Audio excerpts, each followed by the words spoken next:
So you've entered the amazing world of drone videography. You've invested in your very own DJI drone, in this case the Mavic 2 Pro, and you've been zipping around the skies, playing around with all the different features that this amazing machine possesses, not to mention all the different frame rates for capturing your footage.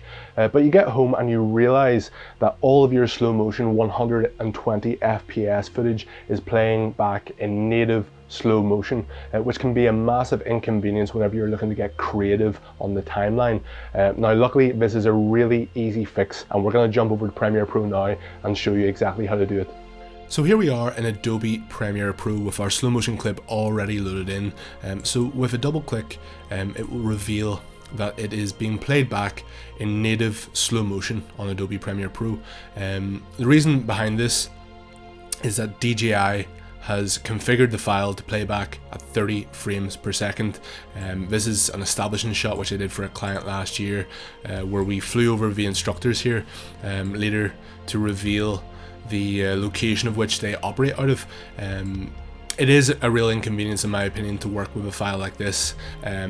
Certainly for me, working with a slow motion shot, I'm going to want to speed ramp it, and it makes it just a little bit easier to speed ramp a full speed clip as opposed to something such as this, which is really going to take up a whole lot of space on the timeline. So what we're going to do is we're going to go down to the list view on the assembly panel here, and get further confirmation that the playback on this clip is 30 frames per second, with the overall duration, with the full file being at in slow motion, being 1 minute and 31 seconds.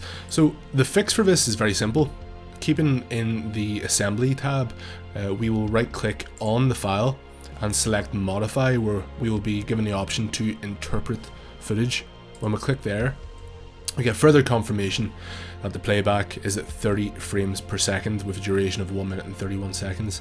What we will now do is click assume this frame rate and simply type in 120 frames per second, which is essentially telling Adobe Premiere Pro to treat this file like it should be, which is at 120 frames per second, and that brings the duration of the file down to 22 seconds overall.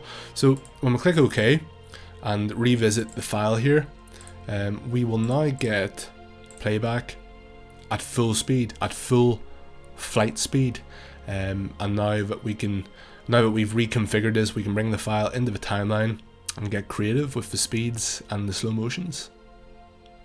I hope you found this tutorial helpful, guys. This is a really easy fix to something which is, in my opinion, very inconvenient. But anyways, I hope you found it helpful, and I look forward to seeing you in the next video.